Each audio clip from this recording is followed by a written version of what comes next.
Recently, we began to talk about being sickle. It is Sickle Cell Awareness Month in September, and of course, it is a very great thing to do, ensuring that people are well knowledgeable about the subject matter of the sickle cell disease. Now, we've had to interview Olubusayomi Adekoya, who shared with us her own variety of the sickle cell disease, which is the CS, or what a lot of people call the SC derivative. Now, today we're going to be speaking with another warrior. She's an amazing and phenomenal fighter. She's 55 years old. Interesting. I thought you said sickle cell disease or sickle cell warriors don't live long, or even at best that they are sicklers. You know, my Yoruba people would say "Foniku Folande," and for those who don't understand that, it's like you're dead today, and of course you're alive tomorrow. But there's been different sides to the story of being a sickle cell warrior. Is there a danger of carrying just a single story about a phenomenon? Let's find out today from my guest. I have on the program Toyin Adeshola. Toyin Adeshola is the Executive Director of Sickle Cell Advocacy and Monitoring Initiative. And of course, she is a warrior of 55 years. Come along and let's have what she has to say.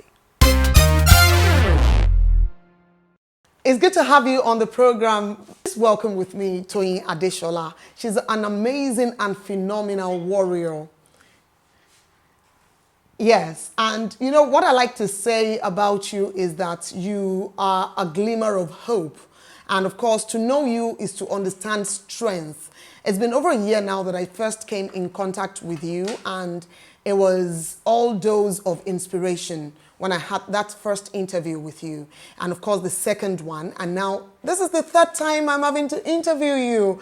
I am so blessed. I think I should bask in that. Let me enjoy.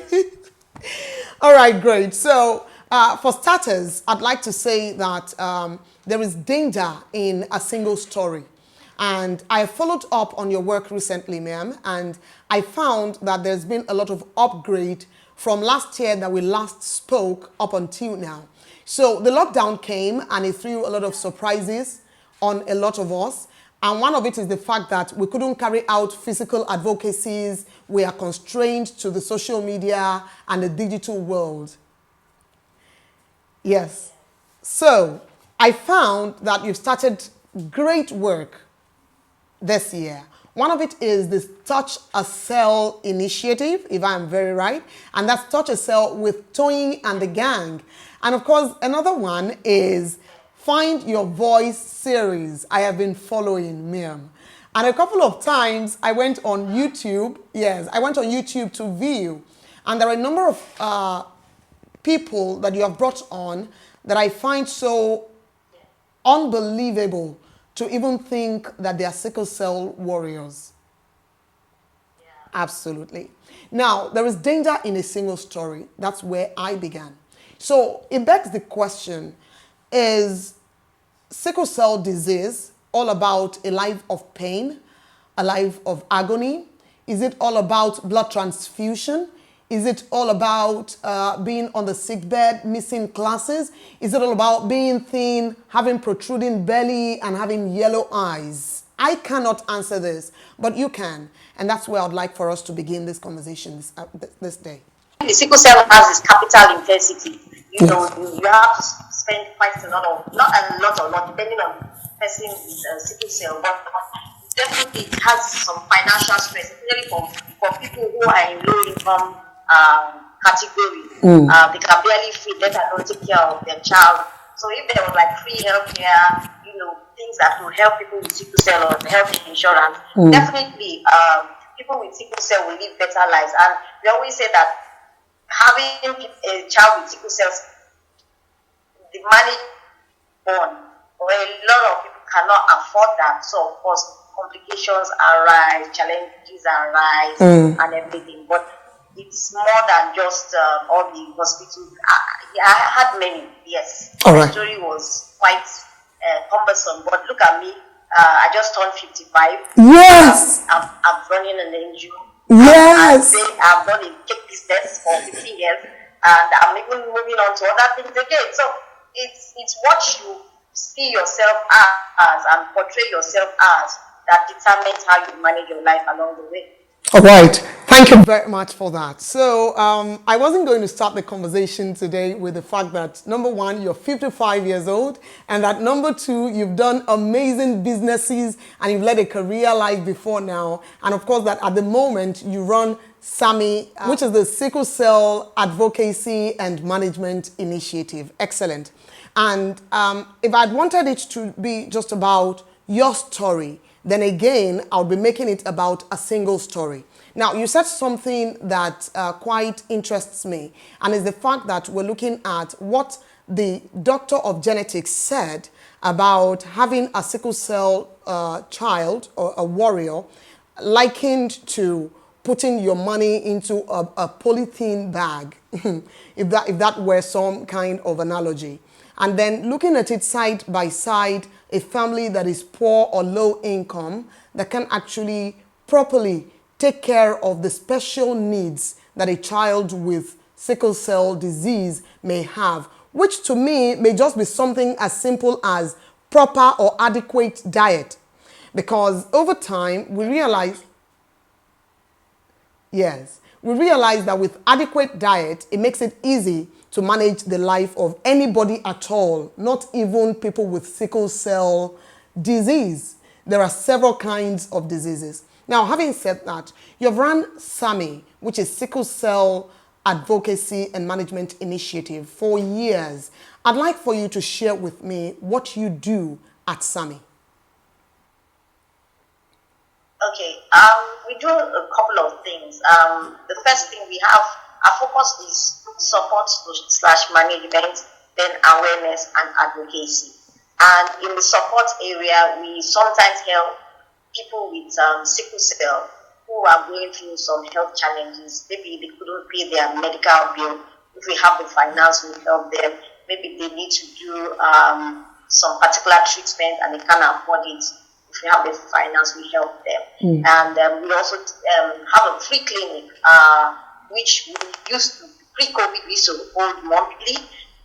We have about 600 members and about an average of 250 come every month. We've had to streamline that to follow the safety rules of COVID-19. Yes.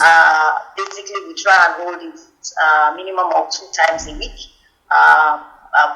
What we do is to give them free medication, free doctor's consultations. If they need to do any blood tests, we do it also, malaria tests, your PCV, because that's very important to check your blood level, and then blood sugar level as well.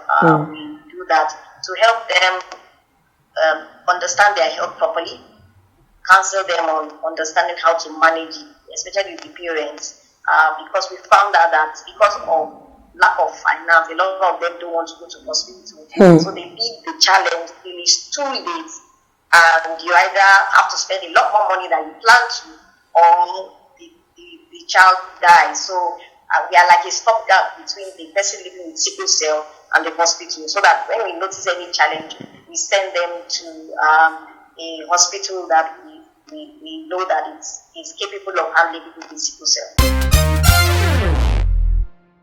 You are 55 years old, and I can't sweep that under the carpet.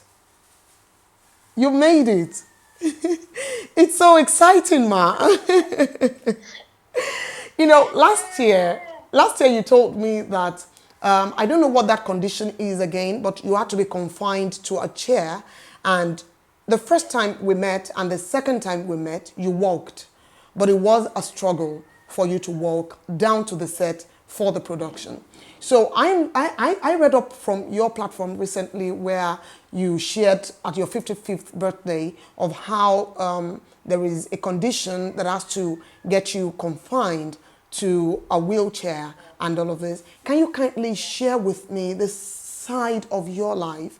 And of course, if you can, how it has been for you as a person dealing and coping with the sickle cell disease from 0 year up until 55 years. Okay. So what I had is something some people with sickle cell have, which is called a vascular necrosis of the bone. And basically it's like the delimitation of the dilapidation of the bone, where it breaks down due to poor oxygen flow, and you get things like dislocation, fractures, and sometimes some of us have to go through hip replacement. So I had that when I was very young, in my early teens. I had that on my hip, and that's why I was using sometimes crutches or a walking stick and all that. But because my shoulder now became the weight bearer, I now started having avascular necrosis of the shoulder, which is basically the same thing as my hip. And so I was told by the orthopedic surgeon that, well, it's both difficult and challenging doing surgery on shoulder. So it's better, especially at my age, it's better that I use a wheelchair and not just any ordinary wheelchair, so that I don't put much pressure on the shoulder. I should use an electric wheelchair. And in fact, when they told me, I was like so depressed because I'm a very active person. Yes. And I just felt, with Lagos, Nigeria in particular, being not a very good disability accessible country, I was thinking, how will I maneuver myself? I have to rely on somebody to be carrying my wheelchair to follow me around and all that. Thank God for internet, social media, able to still do some things. Yes. As it is here. Yes. With the sickle cell disease, there is something I have found out just recently. And it's the fact that we've always believed that it is the SS genotype that is the carrier of the sickle cell anemia. A couple of weeks ago, I interviewed an amazing 22-year-old girl, Oluwabusayomi Adekoya. She's been living with the sickle cell disease for 22 years, and her own derivative is the CS or the SC. And it's interesting because now you're wondering, what is SC again? And so I went to read up, and I found that there is also SB, the SBO and the SB plus, I think. And all of these things just jammed in my head. Absolutely. They jammed in my head. And I knew I had to talk to you. So kindly help me put some sense to all of these things that I have said. The Western region has this predominant, they have AC and parts of the Togo, Benin areas, they have AC. But there are different other types of genotype that exist that can bring about sickle cell, or different variations of sickle cell, which is the SB and all that. But it depends on the area you are from. But with cross-cultural marriages, you have a few of these here in Nigeria, but not that many. The common ones you see is the SC and the SS. Now, the challenge is that there's a particular type of genotype test that is commonly known that we do in this country. But it only does the basic AA, AS, AAC, SC, SS. If you really want to know your proper genotype, you have to go for what they call HPLC, which is not common in all, because it's a bit more expensive in all laboratories, diagnostic places and all that. So you have to deliberately ask that you want that type of genotype to get your exact to the point genotype. And we found that you are talking about, about AC and AS, but we found situations where both parents can be AA, but because of something called beta thalassemia, which can be in the AA genotype, but cannot be seen readily with the regular genotype, you can still have a child with sickle cell. Interesting. Coupling issues like that. So, of course, you will now come with the person. The father will now say, infidelity is in it and everything. But until you do the proper genotype, you will know where the issue has arisen.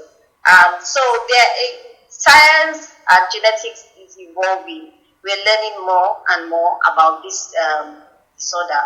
And in America and other places, you have beta thalassemia plus, beta thalassemia. There are so many variations of sickle cell, but all came from that source as a mutation resulting from malaria from the Western country and eastern country, and of course by the time migration, of course, you mix and all that, slavery, everything, things are changing. So you're learning more and more about Wow. sickle cell. Wow. That's why I always say that yes, in as much as we want, because I'm very passionate about educating people about knowing your genotype and making informed choices, so you know where you're going. But at the same time, we should also educate people that it's not that simple to eradicate it. Reduction, yes, I'm all for it, but it's not simple to eradicate because you don't really know, especially in rural areas, how many people even know their genotype? Let alone even know specific type of genotype. Who takes HPLC to the rural areas, even if you want to do free genotype? It's the basic ones. So there's so many facets to this issue about sickle cell that we need a voice of people coming together, medical, government, people living with sickle cell, parents, a whole to come and do more research, more investigation, and find out ways to educate people more, especially because I realized that as we're educating people with sickle cell, some people still don't even understand what it means because we're not speaking, quote unquote, their language. Absolutely. Sometimes speak too much grammar.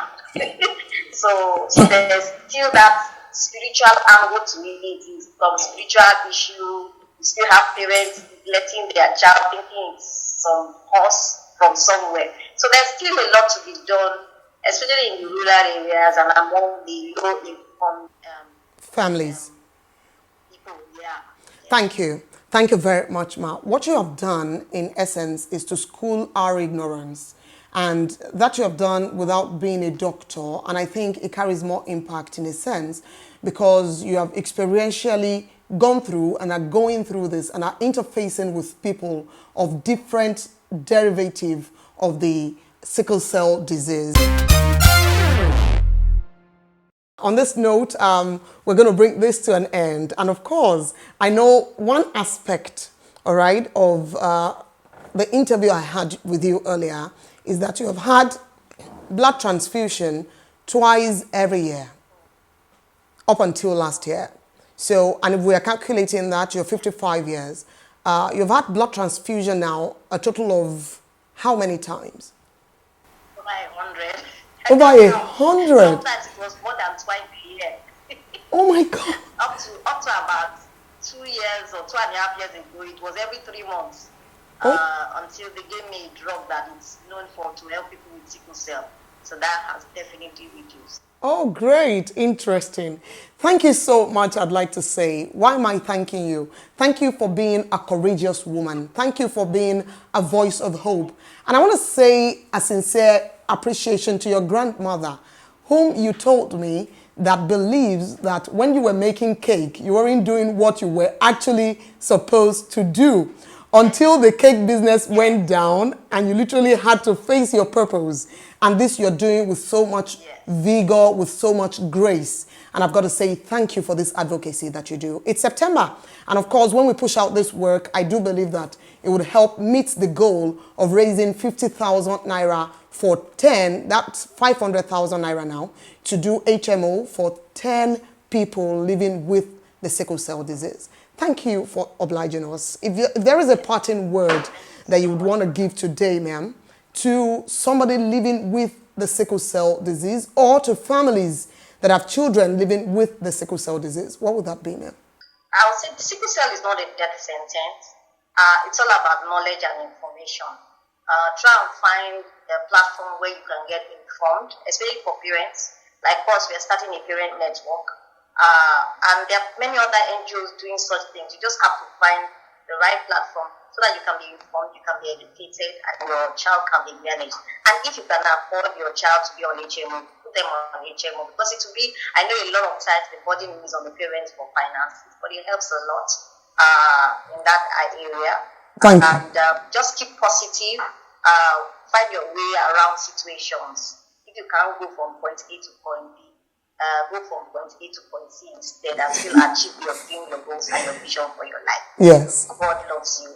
Amen. And he has ultimately declared that you're going to be great in his eyes.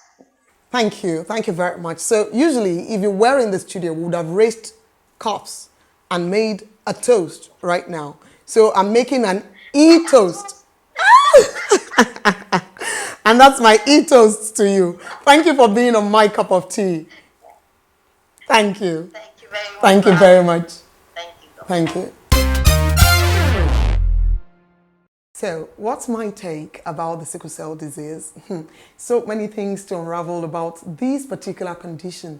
And it's so interesting to know that I have seen people who said, people don't even know that I have the sickle cell disease. So there are times that there are people who are carriers of this disease, don't even look it. And so we begin to look at what could be responsible. Upkeep, care, all right? And maybe most importantly, nutrition. So why do we still stigmatize? Recently, I got into a conversation with someone who said to me, why do people still go ahead and allow this to happen? One thing I want to make out of this is maybe this is not about to leave our society in a jiffy. And so the earlier you and I woke up to this responsibility of actually educating, taking responsibility to ensure that we do check our genotypes well, because it takes intercourse for pregnancies to come, not marriage. And so this is our responsibility on all of us. And while we're at it, to ensure that we do not stigmatize. Sickle cell disease does not equate sickness. There are a lot of beautiful stories. And I hope that I'm able to bring more amazing stories of sickle cell warriors to you on My Cup of Tea. Yes, Tony Adeshola, amazing, phenomenal, 55-year-old warrior that's started a beautiful journey of educating and enlightening the masses. I hope you join her too. That's My Cup of Tea. My name is Melanie Ishola.